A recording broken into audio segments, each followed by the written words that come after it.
네, 잔멸거진 2부 청춘 고민 상담소 문을 열어보도록 하겠습니다. 함께해 주실 분들 소개해드릴게요. 먼저 마이크 임팩트의 한동훈 대표 자리해 주셨습니다. 안녕하세요. 네, 안녕하세요. 얼마 전에 굉장히 큰 행사 치르셨죠? 네, 그래서 지난 주말에 저희가 청춘 페스티벌을 상암 월드컵 경기를 진행했었거든요. 수만 명의 청춘들이 좀 함께 했었습니다. 그래서 저도 참 지금 마음이 너무 좋은 상태예요. 네. 많은 셀럽분들도 참여해 주셨고 또 너무 감사했어요. 가장 이번 청춘 페스티벌의 가장 큰 특징이었다고 하면 뭐가 있었을까요? 여느 때와 다른? 네, 사실은 이렇게 많은 청춘들이 모인 건 또 처음 봤거든요. 연사들도 연사들이지만 수만 명의 청춘들이 모여서 이제 뿜어내는 에너지가 어마어마하더라고요. 정말 그게 가슴 뭉클뭉클할 정도여서 그게 가장 좀 인상적이었던 것 같아요. 네, 대표님 또한 에너지를 많이 받으셨군요. 네. 오늘 또 그 청춘 페스티벌을 통한 이야기 잠시 후에 또 기대해 주시길 바라겠고요. 계속해서 청춘들의 고민을 전해줄 우리 진아연 캐스터 잘해 주셨습니다. 안녕하세요. 네, 안녕하세요. 반갑습니다. 진아연 캐스터입니다. 네. 진아연 씨도 청춘인가요? 청춘이시죠? 청춘이죠. 청춘이죠. 네. 20대죠. 파릇파릇한 청춘이죠. 네, 거짓말을 못하겠네. 그래요. 거짓말하면 안 되니까요. 네. 우리 진아연 캐스터도 이 청춘의 에너지를 오늘 좀 전해주기를 바라겠습니다. 네. 자, 청춘이 가져야 할 스펙 저희가 시리즈로 전해드리고 있습니다. 한동훈 대표님으로부터 이야기 듣고 있는데 일단 저희가 책 이야기 나눠봤고요. 또 여행 이야기 나눠봤고 또 동아리 이야기 나눠봤고 오늘은 어떤 주제를 준비해 오셨나요? 몇 글자죠? 오늘 청춘이 가져야 할 청춘 스펙 2글자로 준비해봤습니다. 2글자. 이게 너무 힌트가 없이 맞추기가 굉장히 어려운 것 같아요. 그렇죠? 2글자. 뭐 연애? 뭐가 있을까요? 저도 연애? 청춘 때 연애를 해야지 좀 더 뭐 나중에 덜 고생하지 않나? 네, 맞습니다. 사실은 연애도 있고 굉장히 많은 게 있는데 이 많은 스펙들이 모여서 결국에는 지금 이 상황에서는 취업이 또 목적이잖아요. 그래서 오늘은 취업이라고 먼저 좀 목적을 한번 준비해봤습니다. 청춘이 가져야 할 스펙, 취업. 사실은 이 스펙이란 단어가 취업을 위해 준비해야 될 것들로 우리가 생각을 하고 있는데 이제는 역으로 이제 청춘들은 반드시 취업을 통해서 많은 걸 배워야 된다는 말씀 오늘 전해주실 것 같습니다. 취업을 스펙으로 넣으신 이유가 있을까요? 네, 사실은 저희가 그 취업이라고 해서 그렇지 일을 해본 경험 이런 게 굉장히 또 중요한 건 것 같거든요. 청춘들이 청춘의 시기에 또 한 번씩 꼭 경험을 해봐야 되는 것 같아요. 꼭 스펙 취업까지 아니더라도 인턴 경험이라든지 알바 경험이라든지 이런 게 굉장히 필요한 것 같거든요. 사실은 그 일을 한다는 것은 청춘들이 자신의 꿈과 비전을 펼치는 자리를 의미를 하는 것 같아요. 근데 취업이라고 하니까 더 막 입시 같고 마음이 어려워지고 힘든 게 있는 것 같은데 오히려 자신의 꿈과 비전을 펼치는 자리로서 그런 의미로서 필요하다. 그래서 청춘의 시기에 경험해야 한다는 의미로 오늘 이 주제를 한번 준비해봤습니다. 좋습니다.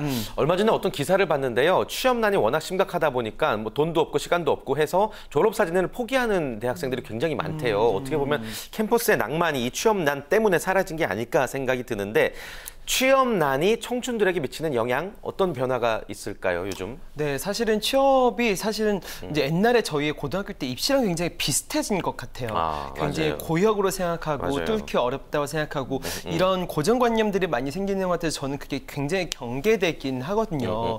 사실은 일이라는 건 옛날에 저희 아버지 때 생각해보면 막 월급 타면은 막 통닭 한 마리 사오고 가족을 되게 행복하게 하고 그죠? 직장 동료들께 너무 좋고 막 이런 행복의 근간 또 자아성취의 근간이었는데 이게 좀 많이 변화하고 오히려 집착과 경쟁 또 열등감의 근원이 돼버린 것 같아요. 그래서 취업난이라는 말 그대로 정말 어려운 난, 취업이 어려움 이런 걸로 되게 변화버리지 않았나 이렇게 생각해서 지금 청춘들이 오히려 이런 난 때문에 더 청춘다워지지 않아지고 있는 굉장히 근본적인 현상인 것 같아요.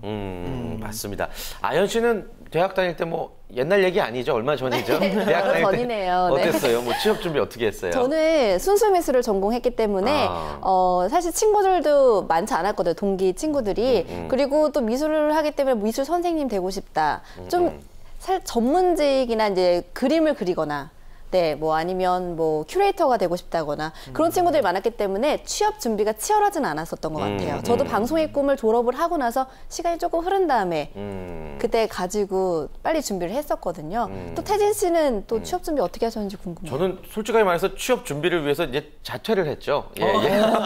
놀라실 수도 있는데. 과감하시네요. 그러니까 이게 어떤 대학에서 받는 교육과 제가 원하는 분야가 전혀 상관이 없다라고 좀 그때 좀 섣부른 판단을 해서 과감하게 이제 자퇴를 하고 준비를 했던 뭐 그런 케이스인데 딱히 뭐 잘했던 선택이라고 생각하지는 않습니다. 뭐 후회하는 부분도 분명히 있긴 한데 아무튼 많은 학생들이 취업 준비로 지금 하루하루가 너무나도 바쁩니다. 또 막 뭐 토익 점수부터 시작해가지고 소위 말하는 스펙을 지금 쌓으려고 막 하고 있는데 주변에서 이제 주변을 지켜보시면은 어떤 스펙들을 많이 쌓고 있나요? 어떤 것들이 있나요, 요즘에? 네, 요즘은 정말 제가 또 대학 다닐 때랑 또 많이 다른 것 같아요. 뭐 영어 자격증, 학벌, 뭐 대외 활동, 공모전 정말 수도 없이 많이 생기는 것 같거든요. 인턴부터. 네, 막 요즘엔 뭐 토익 스피킹 뭐 이런 거 엄청 많이 생기는 것 같아요. 근데 제가 느낀 거는 1년이 지나면 하나씩 느는 것 같더라고요. 하나씩 더. 하나씩. 제가 안 했던 뭐 한문, 이중 전공, 뭐 스피킹 이런 게 하나하나씩 늘어가는 거예요.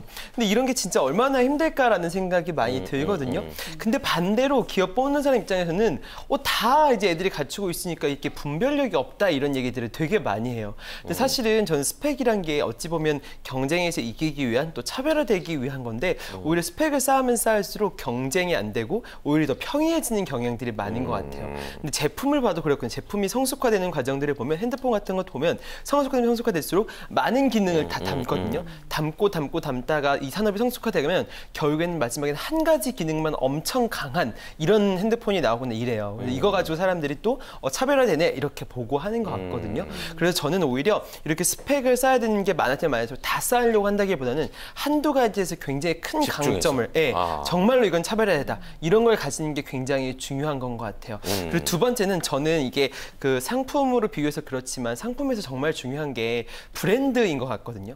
브랜드. 근데 본인을 좀 브랜딩한다 이런 개념들이 굉장히 중요한 건 것 같아요. 자신의 핵심 단어, 핵심 슬로건 이런 것들을 정의해서 자신을 좀 상품처럼 브랜딩하게 되면은 이게 이 사람이 엄청나게 차별화된다 이런 걸 많이 느끼게 되는 것 같습니다. 네, 그 보통 주위에서 보면요 스펙을 정말 빵빵하게 갖춘 친구들은 꼭 취업을 정말 잘할 것만 같잖아요. 그리고 본인도 난 될 것이다 너무 확신을 하고 있거든요. 또 이런 친구들이 꼭 취업에 다 잘 되는 것만은 아니죠. 네, 맞아요. 사실은 스펙을 쌓는 것은 저는 불안감을 없애는 것 같아요. 불안감을 없애고 떨어지지 않기 위한 방법이지 되기 위한 방법이라고 생각하지 않아요. 근데 그래서 저는 스펙은 어느 정도 필요하다고 생각해요. 왜냐하면 떨어지지 않기 위해서. 근데 되기 위해서는 또 다른 게 필요하다고 생각합니다. 그래서 스펙은 이런 관점으로 접근하는 게 굉장히 중요하지 않나라고 생각을 해요. 좋습니다. 참 이렇게들 열심히 하시는데 취업난은 계속되는 것 같고 아무튼 뭐 많은 부분에서의 차원에서의 노력이 필요할 것 같은데 개인적으로 뭐가 문제라고 생각하세요? 취업난이 계속되는 이유에 대해서? 저는 한국 사회는 굉장히 동일한 것 같아요. 동일한 문제에서 시작되는 것 같은데 취업난이 입시난과 동일한 것 같거든요. 입시난이 있는 이유도 동일한 이유인데 다양성이 인정되지 않기 때문인 것 같아요. 상대성으로 이렇게 1등부터 뭐 100등까지 세워놓고 그리고 대학도 1등부터 100등까지 해놓고 이렇게 매칭을 하기 때문에 수많은 수요와 공급의 불균형이 생길 수밖에 없는 것 같거든요. 취업도 똑같은 것 같아요. 대기업 하니까 대기업이 몇 개 있지도 않은데 거기만 하기 때문에 엄청나게 난이 생길 수밖에 없는 것 같거든요. 근데 사실은 돌아보면은 우리가 이 다양성에 대해서 교육을 받거나 길을 안내받거나 이런 게 하나도 없었던 것 같아요. 이런 다른 길도 옳은 길이고 좋은 길이 될 수 있다는 것에서 선생님도 부모님도 한 번도 얘기해 준 적이 없고 그리고 그런 마음을 품는다고 해도 어디 길로 가야 될지 한 번도 알 수도 없고 이렇기 때문에 문제가 생기지 않나라고 생각을 해요. 그래서 저희 같은 기업도 사실은 들어오는 친구들이 굉장히 많거든요. 근데 이런 게 사실은 저희는 정의하기를 강소기업이라고 정의를 해요. 이 산업 안에서는 굉장히 약간 독보적인 위치를 가지고 있으면서도 이런 작고 벤처 같으면서도 굉장히 분위기가 좋은 사실 이런 기업들을 많이 찾아보려는 노력들이 또 찾는 사람 입장에서 많이 필요하고 교육적인 측면에서 이런 거에 대해서 많이 알려줘야 되지 않나라고 생각을 합니다. 네, 좋습니다. 자, 많은 분들이 또 한동훈 대표님의 이야기 좀 새겨 들으셨으면 좋겠고요. 이제 우리 청춘들의 이야기 직접 한번 들어보도록 하겠습니다. 고민 오늘도 많이 사연이 올라왔죠? 네, 그렇습니다. 이 첫 번째 고민 사연을 볼까 하는데요. 자, 안녕하세요. 저는 지방사립 4년제 졸업을 했습니다. 과는 심리치료 관련 전공을 했고요. 저희 과는 졸업 후에 대부분 전공 직종으로 취업을 하는데요. 저는 그 일이 적성에 너무 맞지 않아서 다른 일자리를 알아보고 있습니다. 근데 생각해보니 쉽지가 않네요. 한 4, 5개월 정도 다른 자격증 공부를 해서 취업하고 싶은데 먹고 살아야 하기에 공부만 할 여건이 되질 않습니다. 지금은 한 1년 정도 생산직 일이라도 해서 모은 돈으로 자격증 취득을 해야 할지 친구들은 그래도 대학 졸업하고 공장은 좀 아니라고 또 부모님은 백수를 오래 지내다 보면 자신감이 더 떨어지니 공장이라도 들어가라고 하시고 지금 5개월째 백수인데요. 어쩔까요? 어떻게 하는 게 좋을까요? 라고 올려주셨는데요. 자, 대학을 졸업했는데 그 전공을 이어가고 싶지 않는 분들 많거든요. 저도 물론 다른 분야의 일을 선택을 했지만 또 그 공백 기간이 생기다 보면 취업준비생들은 견디기가 쉽지 않아요. 맞아요. 이럴 때 어떻게 해야 할까요? 맞아요. 진짜 어려운 것 같아요. 근데 저희 이번 청춘 페스티벌의 슬로건이 나는 우주 왕먼지다였었거든요. 예. 이 슬로건이었었어요. 사실은 청춘들이 큰 꿈을 가지고 무언가 열심히 해보려고 하지만 본인의 현실은 먼지인 경우들이 굉장히 많거든요. 아주 소소한. 예. 네, 그래서 자기가 뭘 하려고 해도 꿈은 커도 지금 할 수 있는 건 작고. 근데 사실은 이 먼지라는 철저한 현실 인식이 되게 중요한 건 것 같아요. 근데 많은 청춘들은 큰 꿈은 있지만 그 꿈은 그 꿈대로 먼지라는 인식을 하고 먼지 같은 일을 하고 뭐 자기가 먼지가 되는 거에서 부끄러워하지 않는 게 되게 중요한 건 것 같거든요. 그래서 처음에 시작할 때 아무리 꿈이 크고 먼 길을 간다 할지라도 먼지 같은 일부터 시작하는 게 좋은 것 같아요. 뭐라도 사람들이 비웃고 뭐 이렇다고 하더라도. 그래서 사람들은 저도 그렇지만 상암에서 하기 맨 처음 시작할 때는 정말 작게 정말 소소하게 이렇게 시작을 했었거든요. 정말 어찌 보면 부끄러운 경험일 수도 있지만 그런 시작이 있으니까 계속 갈 수 있는 것 같아요. 커리어도 마찬가지인 것 같습니다. 원하는 기업, 원하는 직장, 원하는 직업이 있겠지만 그거는 그것대로 두고 지켜나가되 먼지 같은 시작부터 해나가야지 그 다음을 나아갈 수 있는 것 같아요. 네, 맞습니다. 이런 고민하는 친구들 많은데 사실 이분들이 현실적으로 부딪히는 부분이 나이 얘기를 그렇게 해요. 네. 25인데도 나이가 많다고 막 걱정하기도 하고. 맞아요. 어떻게 생각하세요? 저도 막 그렇게 생각을 했었어요. 휴학 예. 1년 하면은 굉장히 세상이 바뀌는 것 같고, 뭐 이제 대학생들 특히 재수 한 번 하면은 뭔가 엄청 뒤처진 것 같고. 근데 사실 이게 아니라고 말해도 본인들은 그렇게 생각하지 않기 때문에 문제가 되는 것 같은데, 근데 이제는 확실하게 아니라고 얘기할 수 있는 게 정말 한 72년생, 75년생 기준으로 한 94세까지 산다고 하더라고요. 근데 80년대 상은 당연히 한 100세 가까이 되고 90년대생 지금 대학생들은 뭐 110세 이렇게 살 거예요. 근데 사실은 이렇게 정말로 그냥 너희가 늙은 게 아니라는 게 아니라 진짜로 별로 안 늙은 거예요. 전체 큰 프레임에 보면 굉장히 짧은 시간이거든요. 근데 이거는 점점 늘어나기 때문에 저는 지금 나이는 중요하다고 할 수 있지만 확실하게 얘기할 수 있는 거는 갈수록 중요해지지 않을 거다라는 얘기는 확실하게 할 수 있는 것 같아요. 그래서 지금은 어렵겠지만 조금 더 긴 호흡을 가질 필요는 있는 것 같고 뭐 6개월, 1년 정도는 청춘의 나이에서는 굉장히 필요한 시기라고 저는 반대로 생각을 합니다. 네, 좋습니다. 첫 번째 고민 사연 한번 만나봤고요. 계속해서 두 번째 고민 사연 넘어가 보도록 하겠습니다. 어떤 사연이죠? 네, 두 번째 고민 사연 역시 취업 관련 고민 사연인데요. 자, 살펴볼게요. 얼마 전 취업에 성공해서 첫 출근을 앞두고 있습니다. 그런데 정말 이상한 일이 생겼어요. 처음에 합격 소식을 듣고 몇 시간 동안 정말 기뻤거든요. 시간이 지날수록 근데 기쁘지도 않고 오히려 우울합니다. 취업 준비할 때는 그렇게 직장 다니고 싶었는데 사회 초년생이라 그런지 너무 떨리고 걱정도 해서 그런 것 같은데 마인드 컨트롤을 해보려고 노력 중입니다. 근데 정말 너무 우울하네요. 이렇게 나약한 저에게 조언 좀 해주세요라고 올렸습니다. 자, 저도 그랬거든요. 예. 저도 방송만 하면 정말 행복할 것 같았는데 첫 방송을 앞두고 굉장히 떨리는 거예요. 근데 많은 분들이 취업을 위해서 열심히 했다가 막상 되고 나면 이렇게 해야 되고 내가 말한 것들이 있는데 할 수 있을까? 이런 고민들이 굉장히 많으신 것 같아요. 어떤 조언해 주실 수 있을까요? 맞아요. 두 가지 측면이 있는 것 같은데 한 가지 측면에서는 본인이 합격하고 잘할 수 있을까에 대한 부담감들이 있을 거예요. 근데 그런 거는 내려놓는 것도 좋은 것 같아요. 왜냐하면 별 기대를 안 하기 때문에 처음 들어온 사람에게는 잘 배워라 이런 것만 기대하기 때문에 첫 번째 축에는 그렇고 두 번째 축에서는 이 고민 사연처럼 정말 입시도 그렇고 이런 취업도 똑같은 것 같아요. 대학 합격하고 나면 모든 게 다 이뤄진 것 같아서 마음을 다 놔버리는 거예요. 취업도 그렇고. 근데 저는 이렇게 무언가 꿈을 딱 이뤘을 때 이 꿈이 다 이룬 것 같아서 약간의 허무함이나 공허함이 찾아오면 저는 이거는 가짜 꿈이라고 생각을 해요. 예, 거기서 끝나버리는 거야. 근데 진짜 꿈은 이걸 딱 달성하면은 이거를 내가 대학 들어갔으니까 뭐뭐 해야지, 취업했으니까 뭐뭐 해야지 라고 진짜 꿈들이 이제 그때부터 시작되는 거거든요. 근데 많은 경우에 한국 사회에서는 야, 너 정말 대학만 들어가면 너 모든 거 다 하고 정말 아무것도 안 해도 이런 식으로 하니까 이게 그 다음에 대해서는 아무 생각을 못하고 대학만 들어가라, 취업만 해라 이러니까. 근데 사실 이게 저는 가짜 꿈이라고 생각을 해요. 인생을 걸고 이거 하나만 달성하는 게 아니라 취업이든 입시든 이거는 하나의 수단일 뿐이에요. 자기 진짜 꿈으로 나아가기 위해. 이거에 대해서 명심하고 취업에 대해서 접근했으면 되게 좋을 것 같습니다. 그렇다면 이분이 진짜 꿈을 꾸기 위한 방법은 뭐가 있을까요? 이게 뭐 이거보다 더 큰 꿈을 꿔야 된다는 거죠. 네, 사실은 이게 저는 이런 것 같아요. 이게 저는 꿈 넘어 꿈이라고 정의를 하거든요. 꿈 넘어 꿈이 있잖아요. 취업하고 나면 뭘 할 것이다 이런 거에 대해서 뭐 소소하게는 뭐 집안이 어려워 자기 취업을 한 거면 자기가 돈을 벌어가지고 부모님들에게 뭘 사드리고 싶다, 뭐 부모님 용돈을 드리고 싶다 이런 작은 것도 꿈 넘어 꿈이 될 수 있는 거거든요. 그래서 사실은 취업하고 나서 이걸 통해서 무엇 하고 싶다라는 생각이 있어야 돼요. 근데 본질적으로는 취업이라는 게 일을 하기 위한 거기 때문에 내가 무슨 일을 하고 싶냐가 되게 중요하거든요. 내가 취업이 목적이 아니라 이 취업을 통해서 내가 이런 걸 만들어 보고 싶다, 이런 일을 해보고 싶다가 본질이었거든요. 이거에 대해 생각을 해보는 게 굉장히 중요한 것 같습니다. 네, 꿈 넘어 꿈을 꿔라라는 말씀 명심하셨으면 좋겠습니다.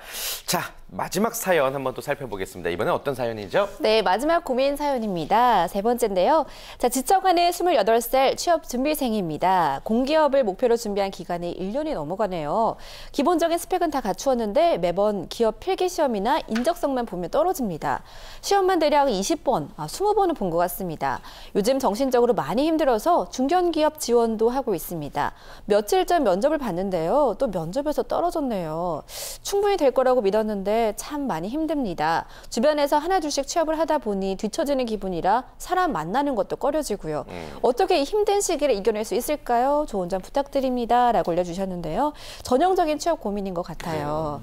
네, 자꾸 떨어지고 이러면은 그 사기가 떨어지기도 하고 자신감도 네, 떨어지잖아요. 힘을 내서 다시 하셔야 되는데 어떤 조언 해주실 수 있을까요? 네, 맞아요. 사실은 면접에서 떨어지거나 최종 면접에서 떨어지면 마음의 상처, 충격이 어마어마하죠. 그쵸. 진짜 크죠. 근데 그런 것 같아요. 근데 저는 취업이 되게 소개팅이랑 좀 비슷한 것 같아요. 소개팅? 네, 소개팅이랑.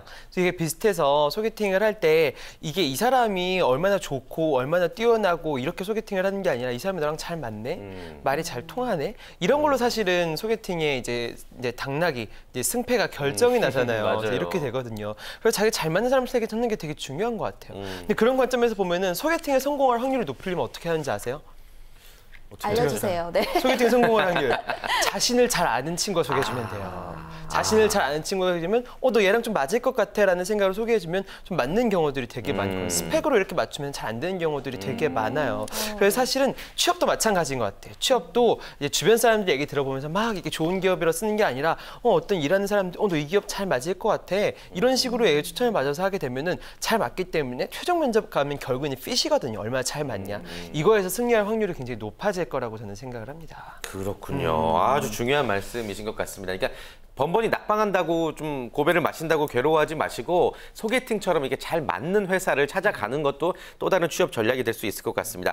저희도 이제 취업 상담 프로그램 이렇게 진행하다 보니까 전문가분들이 이제 마지막 조언으로 여러분 힘내세요, 자신감을 가지세요, 뭐 이런 얘기도 많이 하세요. 저 또한 그런 이야기 굉장히 많이 하는데 하면서도 미안한 게 그게 말처럼 쉽겠냐라고 말했을 때 할 말이 없는 거예요. 네, 맞아요. 예.